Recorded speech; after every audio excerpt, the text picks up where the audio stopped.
बिस्मिल्लाहिर्रहमानिर्रहीम। Dear students, आज के जो लेसन के हिस्से में कल जहाँ पे हमने छोड़ा था उससे आगे स्टार्ट करेंगे। राइटर इसमें ये बयान करता है कि ज़िंदगी जो है वो कैसे मर्ज़ वजूद में आई, उसका स्टार्ट कैसे हुआ ज़िंदगी का। वो कहता है the sun and the other stars, सूरज और दूसरे सितारे we see in the sky, जो हमें आसमान में नज़र आते हैं, आर एक्सट्रीमली हॉट, तमाम बहुत गर्म हैं। यानी आसमान पर जब हम देखते हैं तो आसमान पे सन एंड द स्टार्स हैं वो बहुत गर्म है। For too hard for life to exist on them, इतने गर्म है कि वहाँ पे ज़िंदगी जो है वो कायम नहीं हो सकती।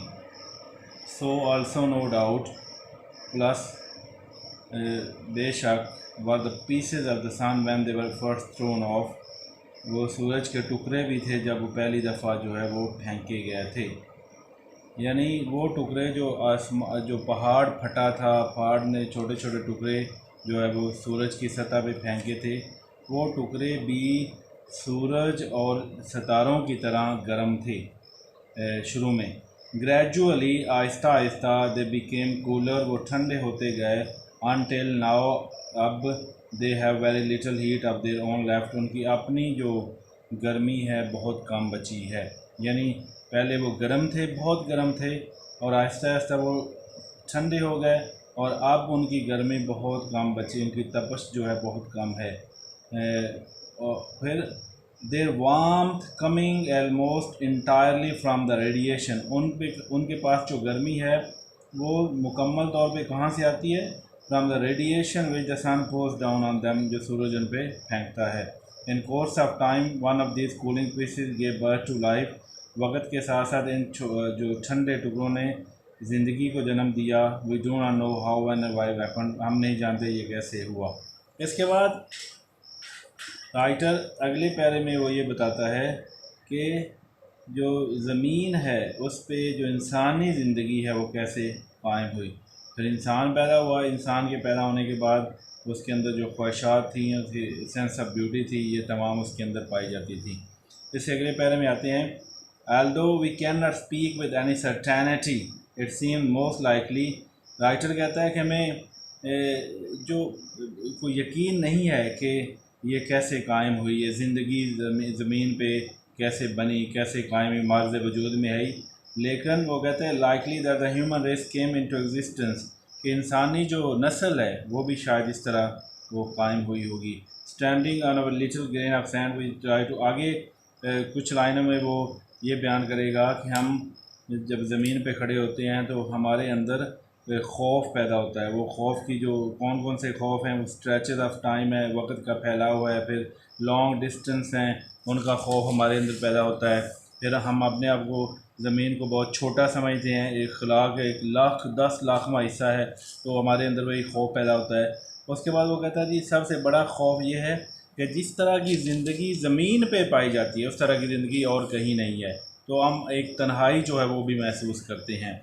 इसके अगले हिस्से में आते हैं जी, अगले पैराग्राफ में वो कहता है it is important to remember, ये याद रखना बहुत अहम है, the rarity of the event which produced our planetary system, के जो हमारा सैयारों का निज़ाम है, या ज़मीन जैसे एक सैयारा है, इसका एक सिस्टम है जिसको प्लानिटरी सिस्टम कहते हैं, उसका जो है वो कैसे कायम हुआ, कैसे वो उसका जो वाक़या है कायम होने का वो कैसे हुआ। Calculation shows that there can be only very few such system in space, writer कहता है कि हमारे हिसाब किताब बताते हैं, दादोशुमार बताते हैं कि इस तरह के जो खुदा में इस तरह के जो सिस्टम हैं बहुत कम है। किस तरह के? हमारा जो प्लानिटरी सिस्टम, इस तरह के सिस्टम बहुत ही कम पाए जाते हैं। Yet so far as we can see, जहाँ तक हम देख सकते हैं, life of the kind we know on earth can exist only on planets like the earth. दोबारा जैसे पिछले पैरे में उसने बताया था कि हम फ्राइटन है कि जिस तरह की ज़िंदगी ज़मीन पे है इस तरह की और किसी जगह पे नहीं है। तो यहाँ पे फिर वो बताता है life of the kind we know on earth, कि ज़िंदगी जिस तरह ज़मीन पे है, ज़मीन पे जिस तरह की ज़िंदगी के बारे में हम जानते हैं वो सिर्फ जो है प्लैनेट्स पे है। कौन से प्लैनेट पे? सिर्फ ज़मीन के प्लैनेट पे है और किसी जगह पे उसका वजूद कायम ही नहीं है। और फिर आगे वो बताएगा क्यों नहीं है। ज़िंदगी के कायम होने के लिए, मार्ज़ वजूद में आने के लिए, ज़िंदगी के जो है वो एग्जिस्टेंस के लिए क्या चीज़ें ज़रूरी हैं, अगले 2-4 लाइनों में वो बताएगा। It needs suitable physical condition. ये जी यहाँ से वो स्टार्ट करता है कि ज़िंदगी के कायम होने के लिए सबसे पहली चीज़ क्या है जी? Physical condition, suitable physical condition, मुनासिब तबाई शर्तें हैं। फॉर इट्स अपीयरेंस, इसके जो ज़ाहिर होने के लिए, ज़िंदगी के कायम होने के लिए कुछ फ़िज़िकल कंडीशन हैं। द मोस्ट, उनमें से कौन कौन सी है? The most important of which is the temperature. सबसे अहम चीज़ ज़िंदगी के कायम होने के लिए क्या है जी? टम्परेचर। यानी अगर टम्परेचर जो है वो बहुत ज़्यादा होगा, वहाँ पे जो लाइफ होती है, इंसान होते हैं, वहाँ पे जो जानवर होते हैं, जो चरिंद परिंद होते हैं, उनका वहाँ पे ज़िंदा रहना बहुत ही मुश्किल होता है। जैसे अगर आजकल जैसे 60-70 पे इस टम्परेचर पे जो है इंसान का ज़िंदा रहना बहुत मुश्किल होता है। और इस तरह चरिंद परिंद, आपको ज़्यादा गर्मी वाले इलाकों में जो चरिंद परिंद हैं वो इंसान है, और जो दरख्त कई जगहों पे जो हैं वो भी वो जल जाते हैं। तो सबसे पहले चीज़ जो ज़िंदा रहने ज़िंदगी के लिए वो क्या चीज़ है जी? टम्परेचर। वो कौन सा टम्परेचर है? मॉडरेट टम्परेचर हो, ना ज़्यादा गर्म हो ना ज़्यादा सर्द हो। फिर वो आगे बता भी देता है, जो राइटर है वो कहता है कौन सा टम्परेचर है? Eight which substances can exist in a liquid state. वो टम्परेचर जिसमें जो मादे हैं can exist in a liquid state, कि माया हालत में वो कायम रहें। आप एक यहाँ से एग्ज़ाम्पल ले लेते हैं, जैसे पानी है, पानी एक लिक्विड है। अगर टेम्परेचर बहुत ज़्यादा होगा तो पानी बॉयल हो जाएगा, यानी पानी जो है वो 100 पे वो बॉयल हो जाता है, टेम्परेचर बहुत ही ज़्यादा हो। और अगर टेम्परेचर बहुत ही कम हो, माइनस में चला जाए, तो पानी जो है वो जम जाता है। जैसे आपने जो है वो आपने कई पानी के जो नदियां हैं वो सर्दियों में जो वो जम जाती हैं। उसकी वजह ये होती है कि टेम्परेचर का लेवल जो है वो बहुत गिर जाता है, जिसकी वजह से वो लिक्विड स्टेट में जो है वो पानी कायम नहीं रह सकता। और अगर टेम्परेचर ज़्यादा हो जाए, बहुत ज़्यादा हो जाए, तो पानी वहाँ पे जो है वो बॉयल हो जाता है। तो यहाँ से ये पता चलता है कि किसी भी सैयारे पे ज़िंदगी के कायम होने के लिए सबसे अहम जो चीज़ है वो टेम्परेचर होता है। उसके बाद the stars themselves are far hard too for this. जो सितारे हैं इसके लिए बहुत गर्म है। किसके लिए? ज़िंदगी के लिए। ज़िंदगी के कायम करने के लिए सितारे बहुत गर्म है। यानी वहाँ पे टेम्परेचर बहुत ज़्यादा है और वहाँ पे ज़िंदगी की इस्टेब्लिशमेंट जो है वो बहुत मुश्किल है। We may think of them as a collection. अब स्टार्स के बारे में बताता है, स्टार्स की क्या चीज़ है। We may think of them as a collection of fires. हम उनको एक आग के गोले समझ सकते हैं। स्कैटर थ्रू स्पेस, जो खला में फैले हुए हैं। प्रोवाइडिंग वार्मथ द सराउंडिंग, जो इर्द गिर्द चीज़ों को गर्मी दे रहे हैं। Where the temperature is at most some 4 degrees above absolute zero, जहाँ पे टेम्परेचर जो है बहुत कम है। यानी वो कहता है कि जो सितारे हैं उनका टेम्परेचर बहुत ज़्यादा है। वो कलेक्शन ऑफ फायर हैं, यानी आग के गोले हैं, उनसे आग निकलती है, और वो इर्द गिर्द जो उसकी चीज़ें हैं उनको जो वार्मथ देते हैं, गर्मी देते हैं। There's about 484 degrees of frost on the Fahrenheit scale. In the immense stretches of space, खला की जो वसतें हैं बियॉन्ड द मिल्की वे, कहकशां से दूर, इट इज़ कोल्डर स्टिल, वहाँ पे भी सर्दी है। यानी वो जगह सितारे जो हैं वहाँ पे बहुत ज़्यादा गर्मी है, उनका टेम्परेचर बहुत ज़्यादा है, जबकि जो जगह Milky Way, beyond the Milky Way, कहकशां से दूर है, वहाँ पे बहुत ज़्यादा सर्दी है। अवे फ्राम द फायर्स, आग से दूर, there is this unimaginable cold, एक नाकाबिले तसव्वुर हद तक सर्दी है। ऑफ 100 डिग्री ऑफ फ्रॉस्ट, वहाँ पे सैकड़ों डिग्री के जो है वो कोहर पड़ती है।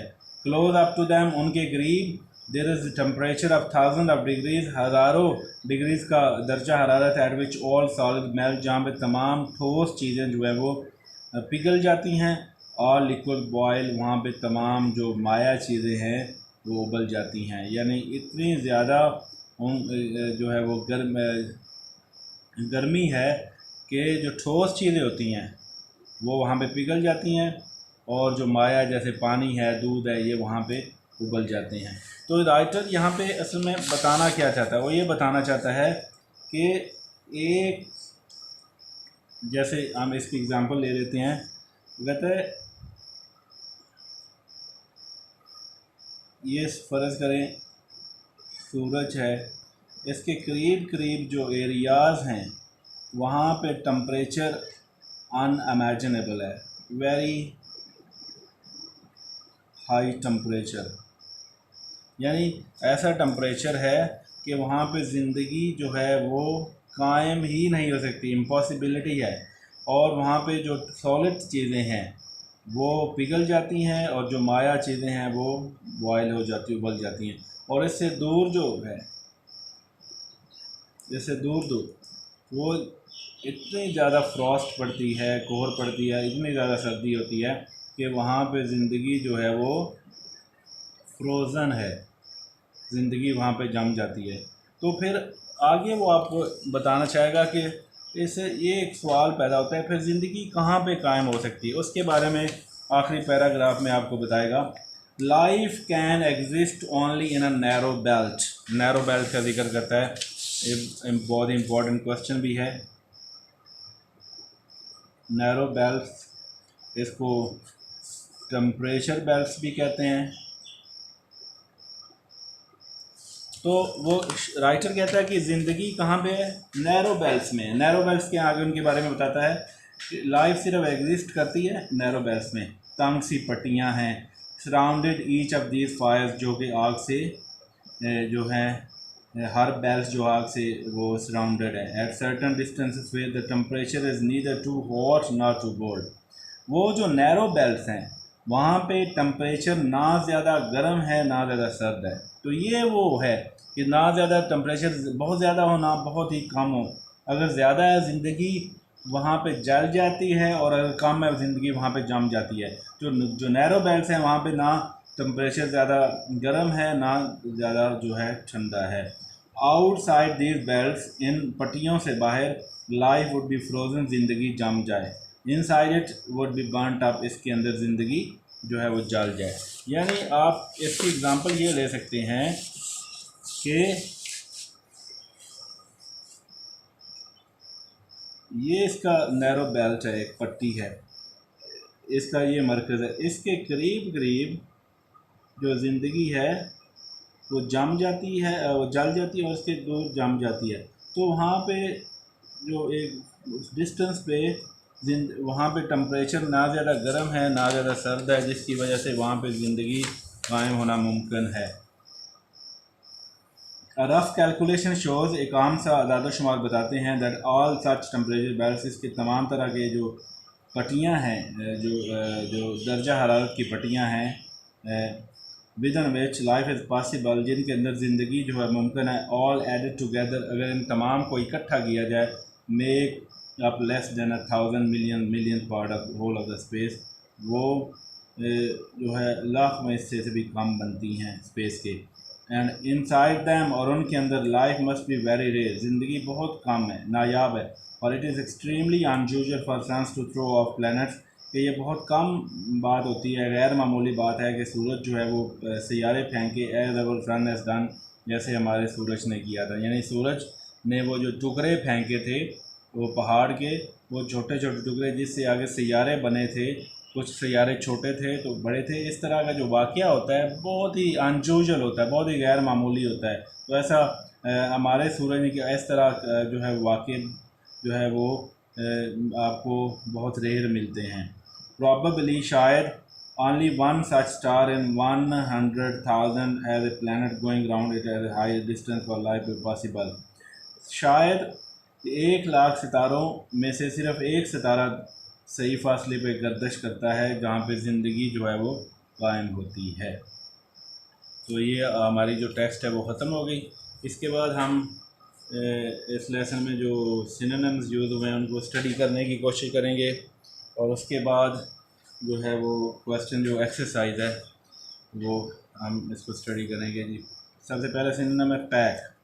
पैक का मतलब होता है पुट इनटू बॉक्स, किसी चीज़ के अंदर चीज़ें डाल देना, ठीक है। स्पेयर, बाकी बच जाना। ये एग्ज़ाम्पल है कि जो ज़मीन है हमारी, इस तरह की लाख ज़मीनें एक सितारे के अंदर आ जाती हैं और फिर भी जो जगह बाकी बच जाती है।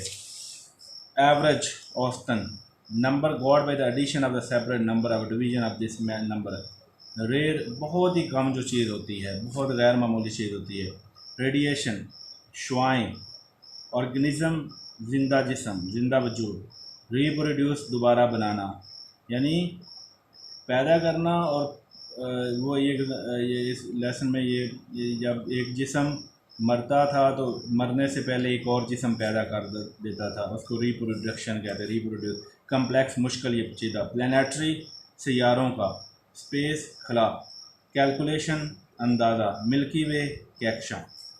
ये जी हमारी कुछ सिनोनिम्स हैं। इसके अलावा आप लेसन के अंदर जो सिनोनिम्स अंडरलाइन हैं आपने इस की बुक से, वो भी आपने याद करने होंगे।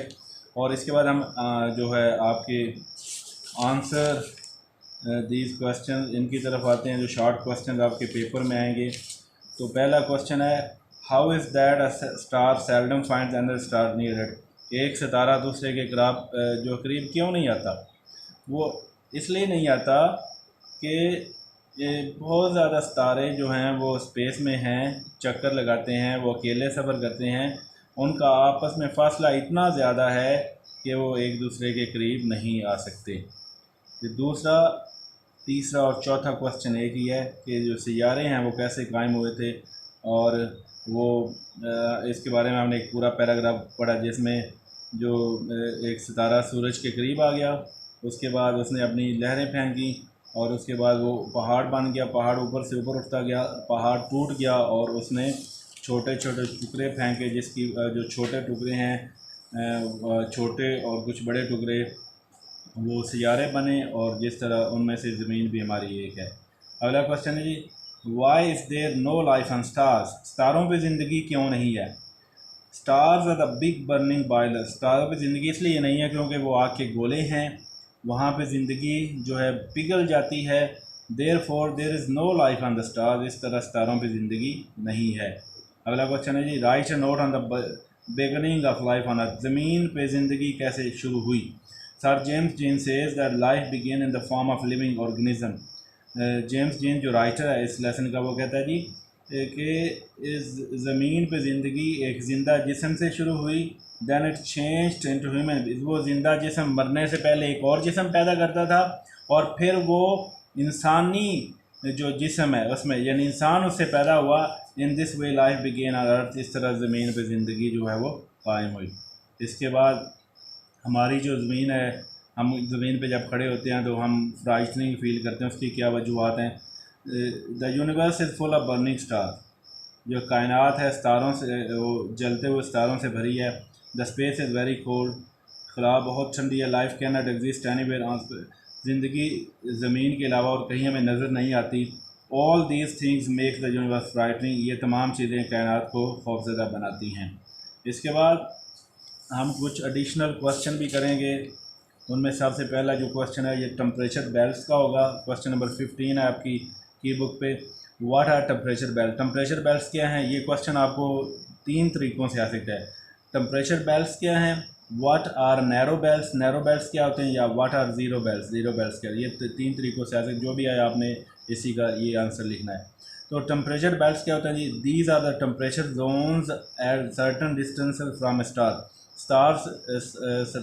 स्टारों से चंद फासले पे कुछ इलाके हैं।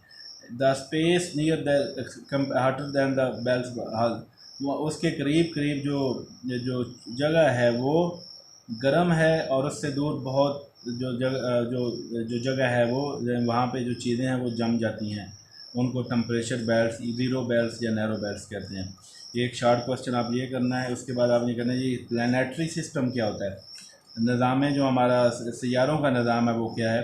When a star throw up pieces they begin to move around its, these pieces are called its planets, their relative arrangements and distances from each star and from the star is called a planetary system।